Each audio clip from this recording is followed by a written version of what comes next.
오늘 함께 보실 말씀은 마가복음 8장 1절부터 10절입니다.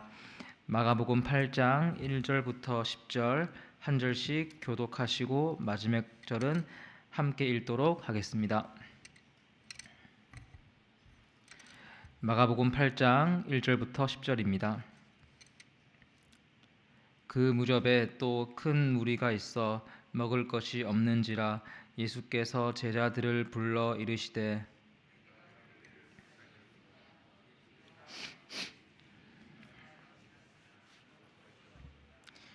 만일 내가 그들을 굶겨 집으로 보내면 길에서 기진하리라. 그 중에는 멀리서 온 사람들도 있느니라.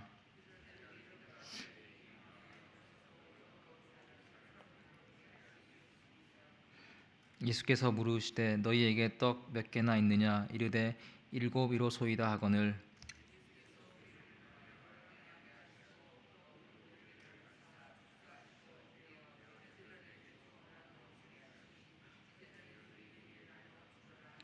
또 작은 생선 두어 마리가 있는지라 이에 축복하시고 명하사 이것도 나누어 주게 하시니 사람은 약 4천 명이었더라. 예수께서 그들을 흩어 보내시고 제자들과 함께 배에 오르사 달마누다 지방으로 가시니라. 아멘. 오늘 본문과 유사한 사건이 6장에 있습니다. 6장 30절부터 44절입니다. 어떤 이들은 두 개를 동일한 장면이라 말하지만 분명히 다릅니다. 8장 19절부터 20절을 보시면 주님께서 이 두 사건을 각각 설명하십니다. 8장 19절 떡 5개로 5천 명을 먹인 것은 마가복음 6장의 사건을 말하고 20절 7개로 4천 명을 먹인 것은 오늘 본문을 이야기하고 있습니다. 또한 주님께서 먹이신 대상에도 차이가 있는데 6장의 사건은 유대인을 먹이신 기적이고 오늘 8장은 이방인을 먹이신 사건입니다. 잘 아시는 것처럼 예수님은 이 땅에 사람을 살리러 오셨습니다.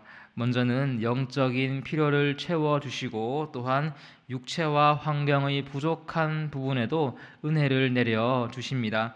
주목해서 볼 것은 이 은총에 차별이 없다는 것입니다. 오늘 본문 앞쪽의 7장 24절부터 30절 보시면 수로보니게 여인이 등장합니다. 이 여인이 누구입니까? 7장 26절을 보시면 헬라인이라 합니다. 바로 이방 여인입니다. 예수님께서 이 땅에 오신 첫 번째 이유는 유대 민족을 구하기 위함이었습니다. 이방인은 복을 기대할 수 없었습니다. 그러나 알아야 할 것은 은혜에 있어 우선권은 있었지만 차별은 없습니다. 이방 여인의 딸이 고침을 받습니다. 우리 주님께서는 유대인을 넘어 이방인 온 인류에게 사랑을 베푸시는 분이십니다. 그런데 여기서 중요한 것은 이러한 생명 사역에 제자들이 동행을 합니다.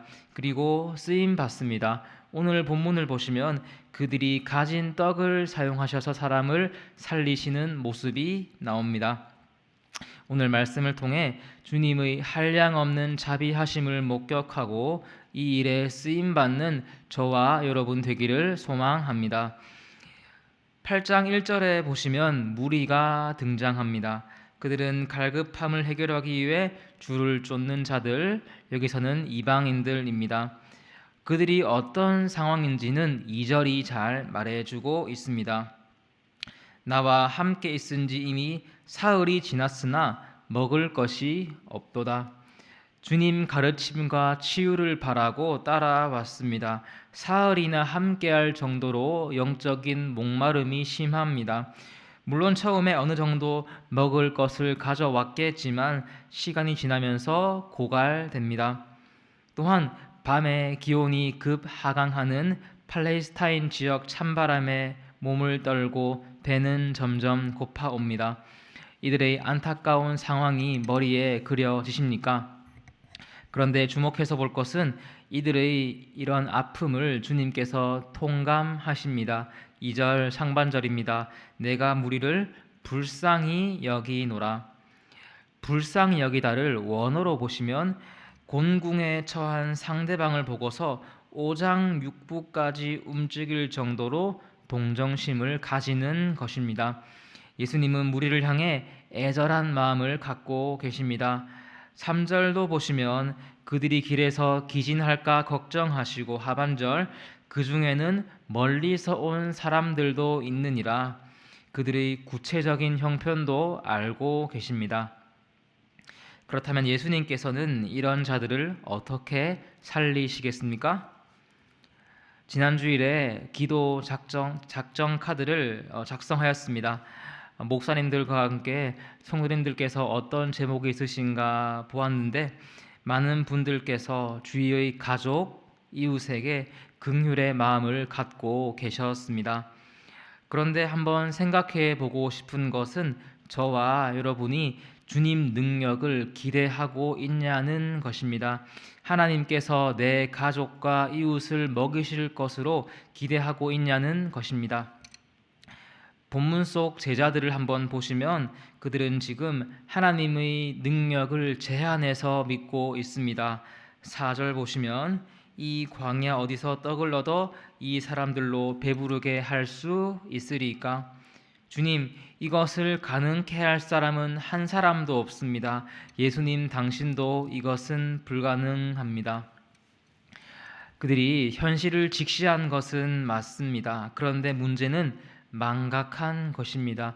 이전에 기적을 행하셨던 주님, 특별히 6장에서 오병이어의 기적을 체험했으나 잊어버립니다. 저와 여러분도 눈앞의 문제를 보면 염려할 수 있습니다. 기도 제목으로 적었지만 이것이 가능할까 의심할 수 있습니다. 그리고 이것은 사람이니까 그럴 수 있는 것 같습니다. 그런데 진짜 문제는 무엇이겠습니까?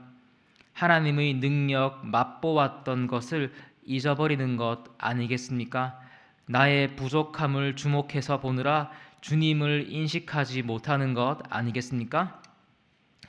예수님께서도 이 점을 지적하시는데 5절 보시면 너희에게 떡 몇 개나 있느냐? 너희들 나의 일하심 보지 않았니? 그런데 왜 나를 의지하지 않고 푸념만 하고 있니? 그러면서 6절 그들이 가진 것을 축사하시고 나누어 먹게 하십니다. 그런데 그냥 단순히 먹이신 것이 아니라 풍성히 먹이십니다.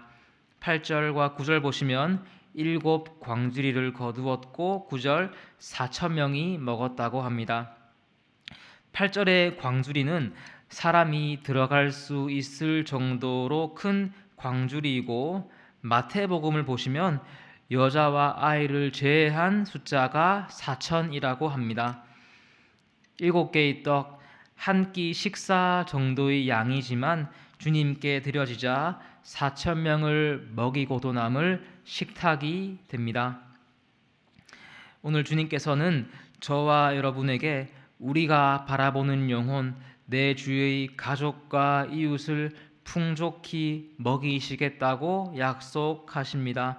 우리가 적은 기도 제목 가운데 역사하겠다고 말씀하십니다. 그런데 기억해야 할 것은 이 일에 저와 여러분이 도구가 됩니다. 우리 가진 것으로 주님은 일하십니다. 주님께 붙들리어 영혼을 세워나가는 저와 여러분 되기를 소망합니다. 말씀을 한번 정리해 보면 먼저는 주님의 사랑과 자비는 풍성합니다. 서두에 얘기하였듯이 구원은 유대인에게 먼저 향했지만 차별 없이 이방인에게까지 퍼져나갑니다. 그리고 그 안에 섬세한 주님의 손길이 있습니다. 오장육부가 움직일 정도로 애틋한 마음으로 긍휼을 베푸시며 멀리서 온 사람들도 있다. 처한 상황 하나하나를 다 헤아리십니다. 그리고 중요한 것은 주님의 이런 위로는 또한 실제적이십니다. 사람들의 위로는 한계가 있고 실질적인 도움을 줄 수 없을 때가 많지만 예수님은 하나님이십니다. 하늘의 기적으로 일하시는데 주목해서 볼 것은 이것의 출처입니다. 무엇이었습니까? 제자들의 칠병이어를 사용하셔서 먹이십니다. 한마디로 말해서 그들을 붙들어 사용하십니다. 우리 주위를 둘러보면 갈급한 심령들이 참 많습니다. 여러 가지 문제로 신음하고 있습니다. 귀한 성도 여러분, 하나님께서 이들을 우리에게 보이시는 이유가 무엇인 것 같습니까? 저와 여러분이 주님의 제자이기 때문입니다. 하나님은 우리를 생명 사역으로 부르시고 함께 일하자고 말씀하십니다. 그리고 우리의 달란트, 우리 눈에 보기에는 작아 보일지라도 하나님께 붙들릴 때 기적의 도구가 될 수 있습니다.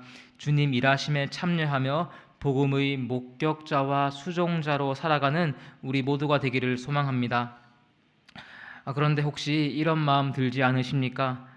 하나님, 다른 사람들 살리는 것도 좋은데 저는요, 저도 갈급합니다. 유대인도 살리시고 이방인도 구원하시는데 저는요, 저도 목마릅니다. 기도 작정 카드를 보니 다른 분들을 위한 중보의 제목도 많았지만 나의 믿음, 예배 회복 이런 소원도 참 많았습니다. 본문을 한번 다시 보시면 기적을 맛본 이들은 이방인들이었습니다. 그리고 6장에서 기적의 대상은 유대인입니다. 대상이 유대인과 이방인 이렇게 다른데 두 장면에서 두 번이나 기적을 맛본 한 그룹이 있습니다. 누구입니까? 바로 제자들입니다. 그들은 오병이어, 칠병이어 기적 둘 모두를 맛보았습니다. 아니, 복음서에 기록된 수많은 치유와 일하심을 두 눈으로 목격한 자들이 바로 제자들입니다. 이것이 무엇을 말하겠습니까? 예수님은 왜 그들에게 이것을 보여주시겠습니까? 바로 그들의 영적인 갈급함도 아시고 채워주시기 위함인 줄 믿습니다. 기적과 일하심을 거듭 목격함에도 둔감한 제자들을 책망하시는 것이 아니라 사랑하시기 때문인 줄 믿습니다. 오늘 저와 여러분도 기억하기 원합니다. 하나님께서는 우리 가족과 이웃을 불쌍히 보시고 저와 여러분을 통해 그들을 살려나가십니다. 그리고 이 일에 참여하며 주님의 손과 발이 되어야만 합니다. 그런데 이것만 생각하면 우리가 지칠 수가 있습니다. 하나님의 자비하심은 먼저는 저와 여러분에게 흐르고 있음을 믿습니다. 가정사역, 구역사역, 교사사역 등등 우리가 마주하고 마주할 일들은 변화가 되겠고 아직도 많이 남아있지만 바뀌지 않는 단 하나가 있습니다. 바로 우리를 향한 하나님의 사랑입니다. 자신의 일하심을 보여주심으로 먼저 우리 영혼이 살아나고 회복되게 하십니다. 주님의 제자로 부르심을 받아 나의 것 드리면서 먼저는 우리가 살아나고 타인도 살리고 먹이는 저와 여러분 되기를 소망합니다. 기도하시겠습니다.